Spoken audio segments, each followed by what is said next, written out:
Okay.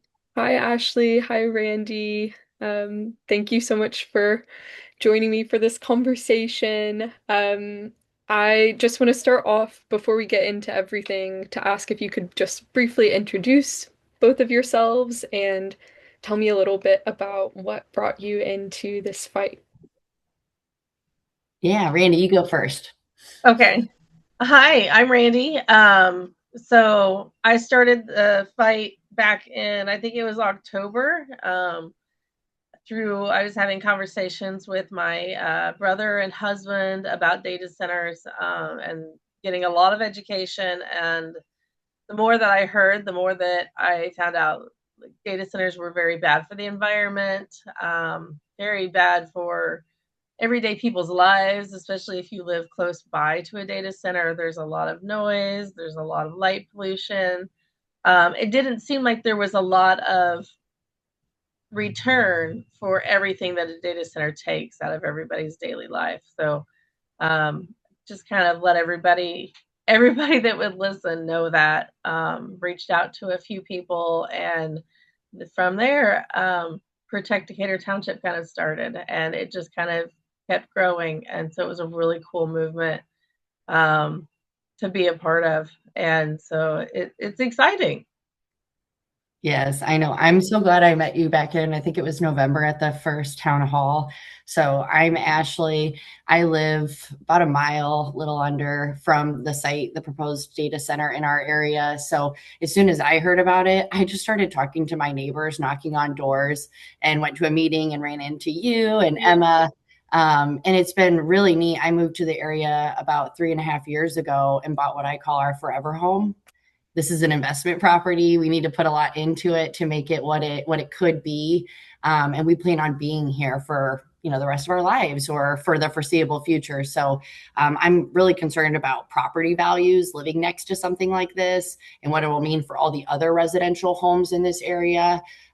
It's very bad for the environment, but just the utility costs and property values, not happy about that. So really happy I've been able to connect with my community and build friendships. There's a lot of people in this fight involved in our group that have different religious or political views, or they may not get involved in something like this typically. So we've got just different generations involved. It's been really neat to get to know people.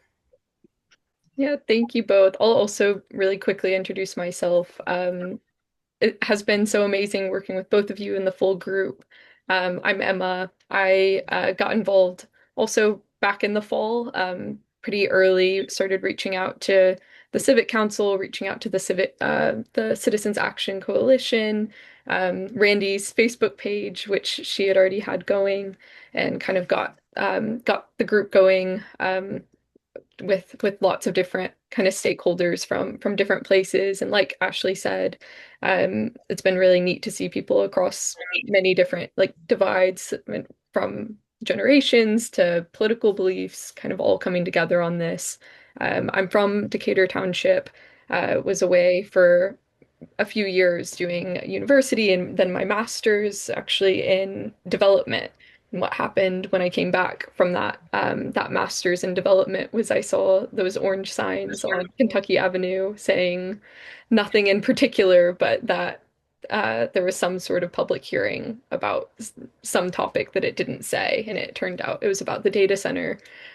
So yeah, after finding out that, and again, all of the issues you guys have said around the light pollution, noise pollution, all the environmental factors, along with utility costs, property values, all of that really matters. And from like a development perspective, it's really wrong the way that the community has been cut out of being a part of this process and decision, and has not really been represented by our elected officials well, and has really just been bypassed by this company that's out of state and really just about their own profits. So, yeah, I could say a lot more there, but just happy to be here and to be interviewing you guys today. So, I have a question for you. So, the first is kind of where we are now in the fight, because we've had these two hearings that have already happened. And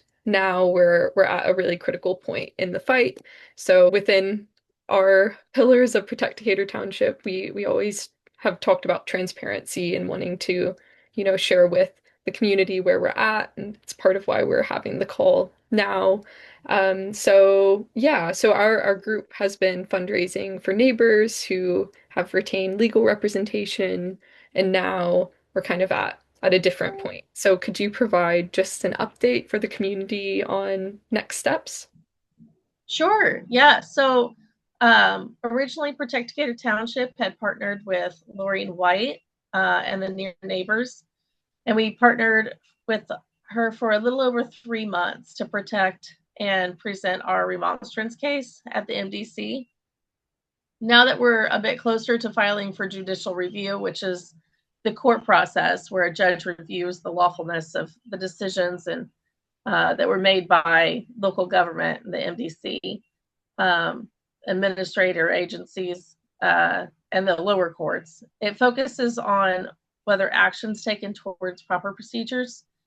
It also ensures fairness and the legality in public matters. Okay, interesting. Okay, so then we're looking to fundraise, right, to support this process. And I was wondering, Ashley, if you could share how's fundraising going so far? Yes. Well, I'm smiling. I'm proud because to date we have surpassed $10,000 in total raised. So Protect Decatur Township, we're very grateful to all of the community. There's a lot of small businesses that have stepped up to help us hit that $10,000 mark. We've incurred a little over 7,500 in legal fees. I'm looking at my spreadsheet over here. And I know that if you look at the GoFundMe, after transaction fees have been removed, we have brought in $6,458. So that's in the GoFundMe. And then through meetings and that sort of thing, like meetings, we went to Mark's Pub. There's been some different fundraising efforts. We brought in $3,900 in cash and check donations. So that's where we come up with the total of $10,000. So moving forward, we have a goal to get our GoFundMe account above 15,000. So please help us get there. Continue to share it on social media, share it with your friends. After payday, if you have an extra $10, you can chip in, that sort of thing. It really helps. You can check out there, or if you want to donate through the Civic Council, they have a direct link. And I believe that you can donate anonymously through the Civic Council. We're really excited that we're collaborating with Decatur Township Civic Council more closely moving forward, and the neighbors and the council are able to move forward with this judicial review using an attorney named Ari Lipinski. And he has an incredible background in land use and this type of case. Yeah, exciting. And I was wondering if you could say a bit more about what the judicial review will address.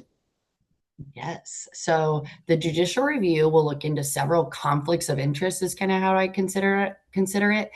It'll investigate some of the people that have been involved in approving this decision. We at Protect Decatur Township have seen some of our elected officials and the MDC group really ignore constituents, ignore a lot of the research that's been submitted. We've identified several things that did not follow standard processes. So we've seen some very questionable behavior through the MDC process and the Indy Economic Development Group, an organization founded and chaired by the mayor of Indy. So we're just looking into a lot of those things and calling that into question. What sort of fundraisers can we look forward to in the future?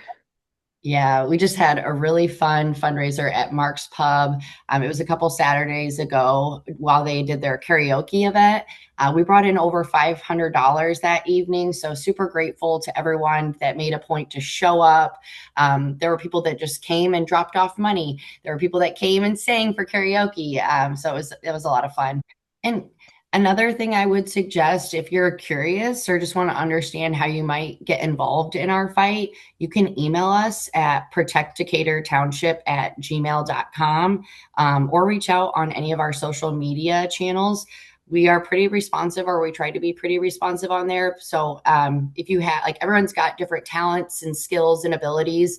It's amazing what people bring to the table. So if you just want to kind of get curious and understand what we're doing and how you can get involved, there'll be a lot of future fundraising efforts and ways to get plugged in. Yeah, Absolutely. absolutely. Yeah, on that, I just want to mention that some of our teams focus on our fundraising efforts, on communications and graphic design, policy and legal research, political engagement. There's a lot that we have going on. So if any of those sound like something that you're interested in or have any experience in, we'd love to hear from you. Because yeah, we're always excited to have more people involved. We have a great group, so you would make some friends too, I think. Um, Great. Is there anything else that is on your mind that you would like the community to know? I would just say that this fight, like Decatur Township's fight against this data center, is bigger than just our community. This is going to impact all of central Indiana. And likewise, there are other data center proposals in the city right now that we need to be paying attention to. I know there's a lot of people that love Eagle Creek, a lot of people that live in different areas of the city. So I think just if you continue to pay attention to what's going on with Martindale Brightwood's fight, I think that's really critical. There's a lot of different ways to get involved in these fights. Show up, like I saw one community hosted a walk on a Saturday at the park, which sounded awesome. So I would just encourage people to get curious about these data center developments and these different petitions going on in our city. Yeah, I agree. And in a way, this is a bigger part of our fight. So we've been in this fight for a little while now, but taking this to court is a stronger fight than what we may have had in the past. So really encourage donating, getting more involved in this. It's a wonderful opportunity to reach out and help your community, and it's a great opportunity to meet some fantastic people. The whole team is amazing. Yeah, absolutely. And it's not over. It's nowhere close to over. So there's a lot we can still do. And yeah, just have a great group. And I just want to mention briefly too, like why Indiana is being specifically targeted. We actually have Protect we have Protect Indianapolis. Protect Indiana is actually another big coalition of all these other groups just like ours across the state that are working really hard to fight data centers in their communities. So it's something that everyone is feeling the weight of. It's something that we'll all be kind of impacted by, and that these companies are typically coming from out of state because they're getting a tax break to come to Indiana to build data centers in particular. So yeah, so all we have is our community, and it's yeah, it's been really good to have you guys. Emma, thank you. This group is great. And Emma, thank you for bringing us together this morning. It's been nice talking. If you guys have, if anyone in the audience has questions about what Protect Decatur Township is doing or the legal fight, please reach out. We want to continue to be transparent with everyone. We appreciate all the support.